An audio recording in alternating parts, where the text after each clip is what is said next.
All right, so this is going to be a quick tutorial on if you would like your sequence photography to be stacked across. So first, once you have your burst of photos or your exported frames, you're going to go through them and select a few that you think will be important. So this slow motion video that my dancer took outside, I have a couple duplicates, right? Since it was slow motion. So I'm going to choose the best one. So starting with that first frame, I had a duplicate there, and then I'm going to rename this frame 1 and then keep going through. So here we see her get onto her hands to begin the jump. So I'm going to rename that frame 2 and delete the ones that aren't terribly different. Here we have her beginning to extend her top leg. So I'm going to rename that frame 3. And here we have the second leg becoming airborne. So renaming that one 4. Both legs in the air. I might not use this one. I might go to the next one where she's fully extended and use that as frame 5. And we come across to 180 degrees, rename 6. And I'm deleting the ones that I don't need as I go along. And so here I saved this one. I saved this one rather as frame for her coming down towards the landing. So rename 7. I think I have a duplicate here, so delete that. Another one that's pretty close.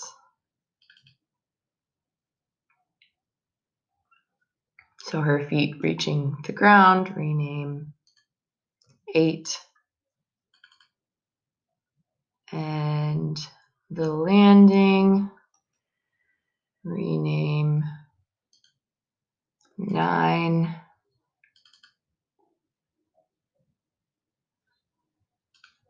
And rename 10. Delete the ones in between.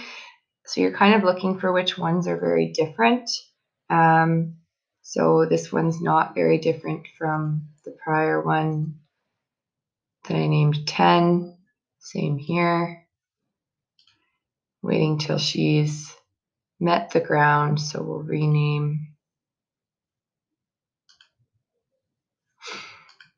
this one 11. Okay. And pick between the last frame for her being fully seated. So we'll delete that one. So 12 frames is quite a lot.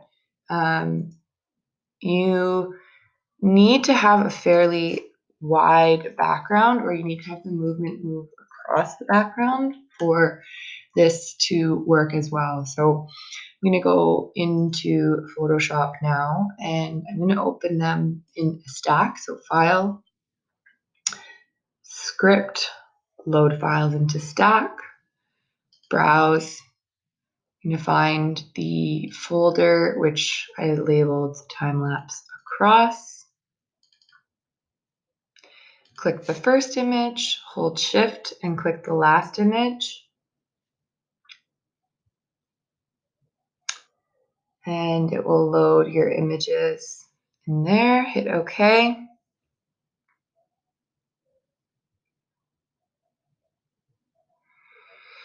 And Photoshop will take a few seconds to load the images above one another in a stack.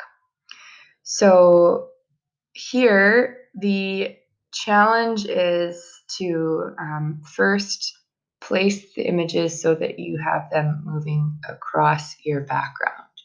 Now, since this was shot on a cell phone, I'm going to have a little bit more of a challenge with that. So I have a couple options, but first I'm going to go and extend my frame. So I'm going to go Image, Canvas Size.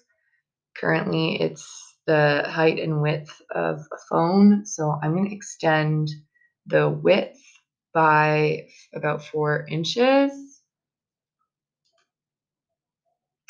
And what that's going to do is it's going to give you some transparent negative space. So to start with, I'm going to lower the opacity of a few of the images and then use my move tool to bring the beginning image all the way to the left of the frame and bring that back up.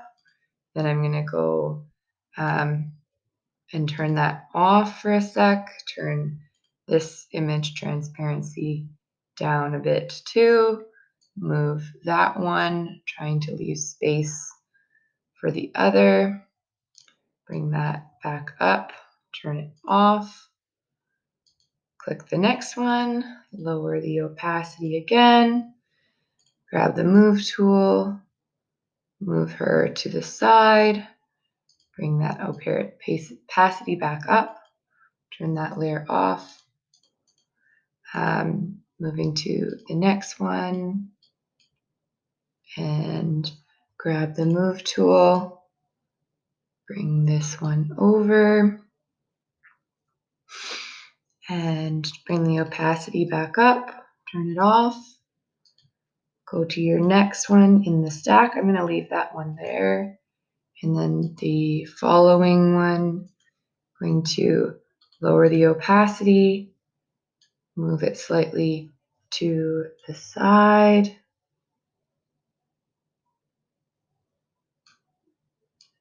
And I'm just realizing that one might be a bit out of order. So move this next one over just a bit and move that one over quite a bit. So we might have to do some shifting afterwards if we didn't align them quite as we thought we had, but we'll worry about that in just a sec. And the final one, I'm going to move all the way over there.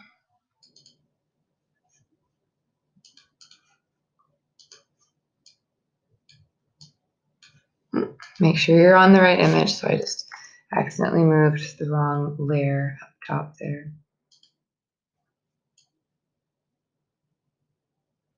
Okay. All right. So now I'm going to go and turn all those layers back on. And my next goal is to separate my model from my background. So in each frame, I have the same essential background. The camera hasn't moved to follow her. So in one step, I'm going to either clone the background or create a fake background. So here, I'm going to zoom in to my first layer, grab my selection tool, and select the dancer. And if you get a little extra, try taking your hardness of your brush up just a little bit and your size down, and then go to the subtract from selection and remove those added bits.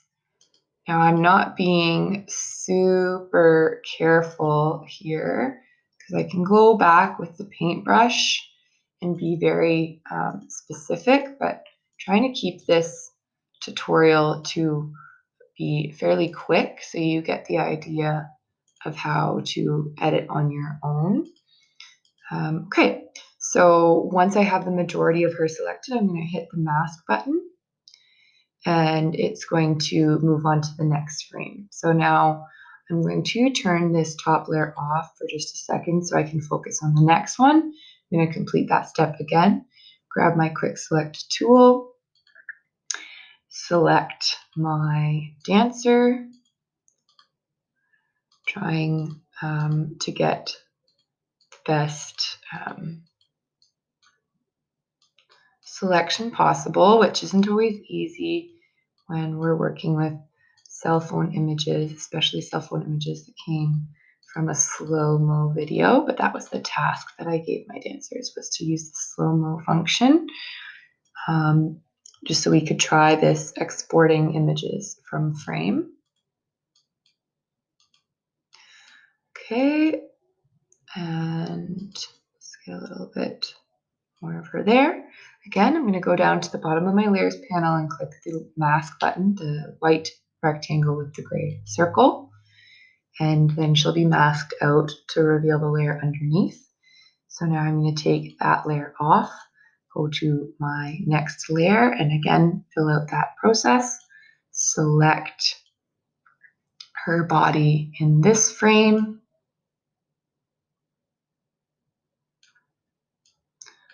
doing my best not to get too much extra in the shot.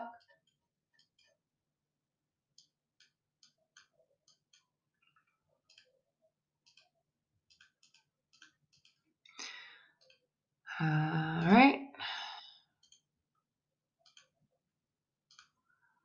So you can see I'm taking out a bit of her, too much of her arm there, so I'm going to have to move this down. And this is probably the most finicky part of multiplicity, is your selection. I usually go in with a paintbrush in the mask to fine tune the edges.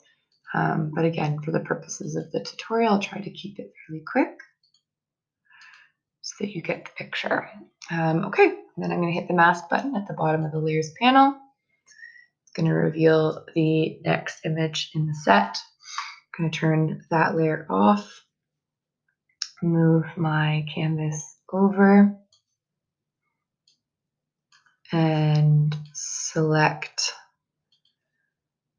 the dancer here. It's doing not a great job, but it's not a very high resolution image. If you were using the burst mode for these photos, you're going to have a much easier time of selecting. Also, the video might start to lag with Photoshop and the recording at the same time, so bear with me.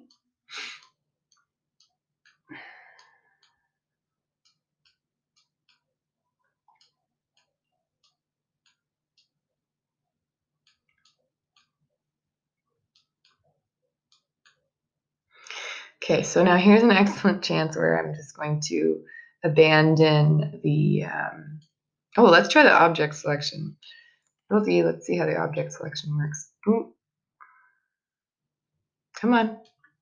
No. The lag is going pretty badly, so I'm going to have to paint this one out. Oh, the reason was I was still in that layer mask. That probably didn't help. So I'm going to try that again with the quick selection tool, and it will work a lot better when it's not in the mask. Make sure you're on the actual layer so that the edge detection of the brush actually has a fighting chance.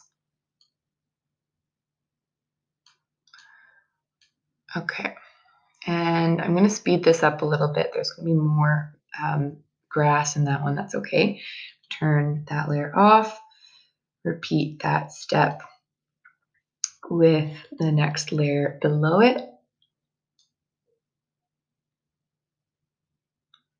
Can give my dancer Lily a big high five for that nice full split and great stretched knees.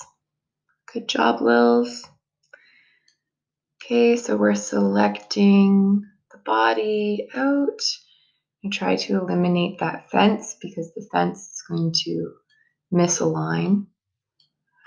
And hit the mask button.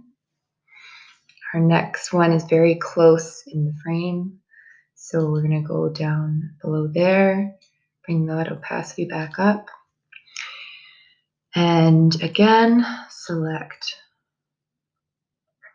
the dancer.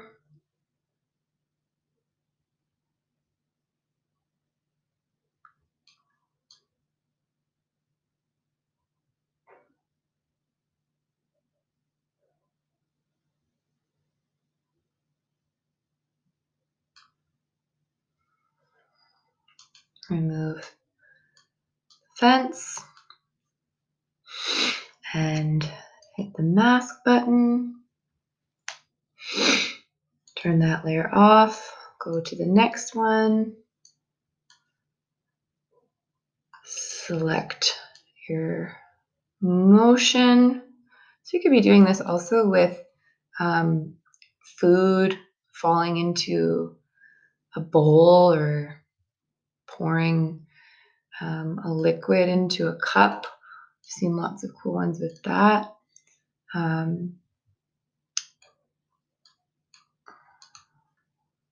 We're just doing the best we can here with the lag given. Definitely would go and clean up these edges with the paintbrush and the mask afterwards. Okay, getting towards the end of the sequence now.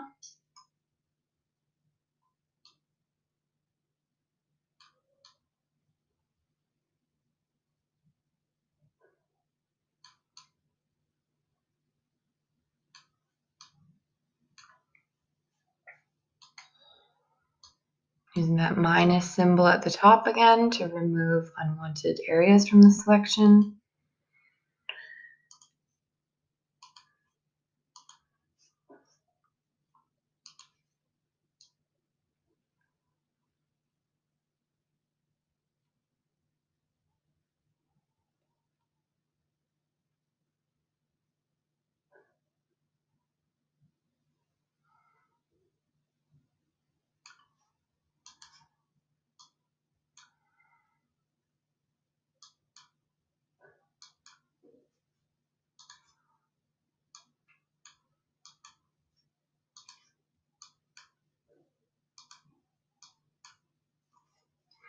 Hit the mask button.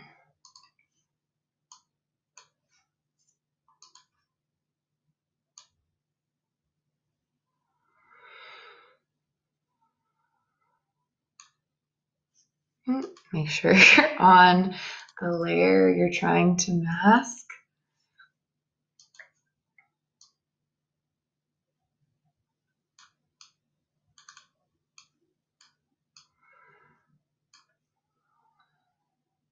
So when I'm not recording, the lag is almost non-existent, but since we're recording the screen and we have Photoshop open, the lag is significant right now. Okay, and hit the mask button, turn that layer off.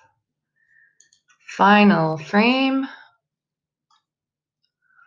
select the dancer.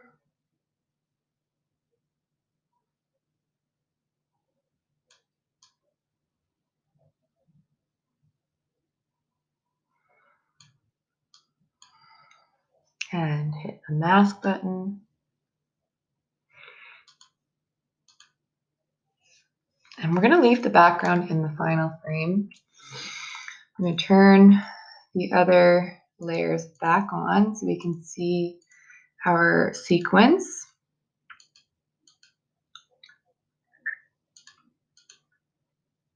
Okay, so pretty good. Now the last task is to have the background follow across. So you have a couple ways you can do this. You're essentially either cloning or duplicating this bottom layer to stretch that background across. So I'm going to choose duplicate. It depends on where you are for this, but sometimes you can get a fairly seamless transition across. So mine's not quite seamless. So instead, I'm going to take that bottom layer and go to image or edit, sorry, and transform. And I'm going to flip vertical. Oh, just kidding. A little early. In edit, transform, flip horizontal. There we go. Okay, now I'm going to want to take the one dancer out of the frame. Okay, and obviously still going to want to align there. And I'm going to do some things like we did in the mini planet to blend the seam. So I'm going to take a selection of the marquee tool and go filter, blur, Gaussian blur, and I'm just going to keep that at about 4 pixels. I have to move this over just a little bit, and I'm going to do the same on the bottom layer too with that same box, filter, blur, Gaussian blur at 4. And okay.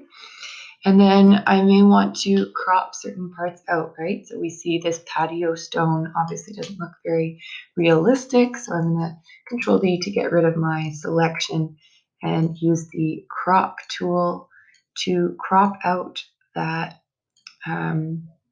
bottom.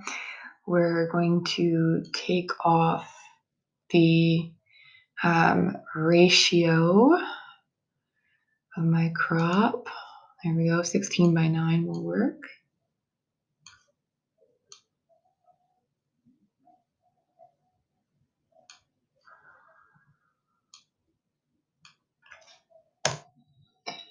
And accept that change.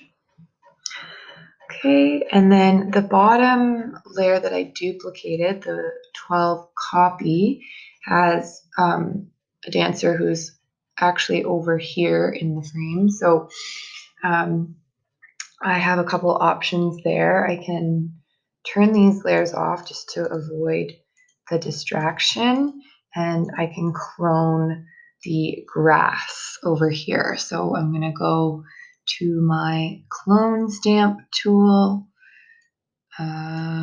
which is hiding on me. Nope, there it is.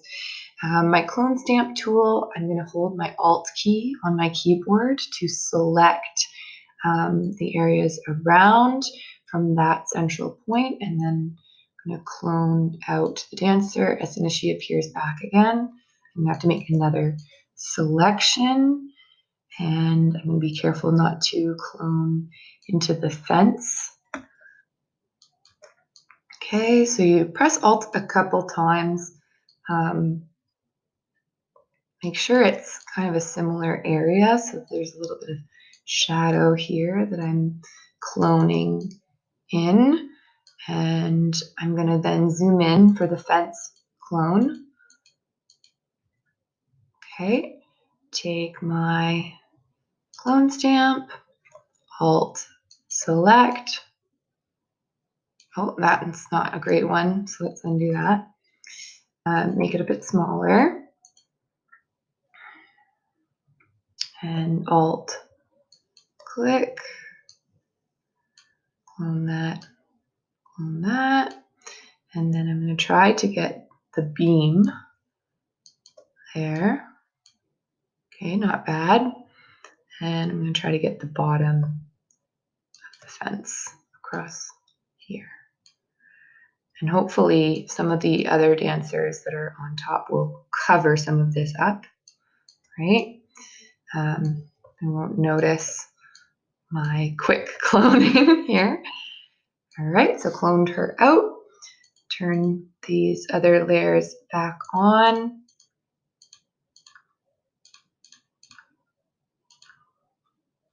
Okay, and then when I zoom out, I can decide if I want to move any of these frames over a little bit more to create more space between. So I can move this dancer over, go down to that next layer, move her in a bit, go down to that next layer. Okay, just if I want to show the sequence in a more spread out way.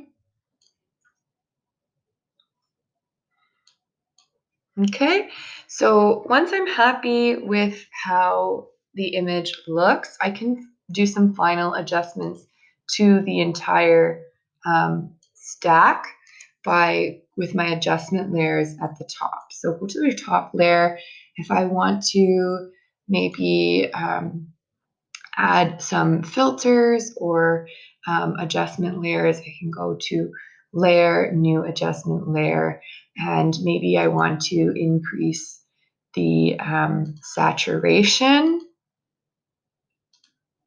Maybe I want to bump up those colors a bit. I can do that here.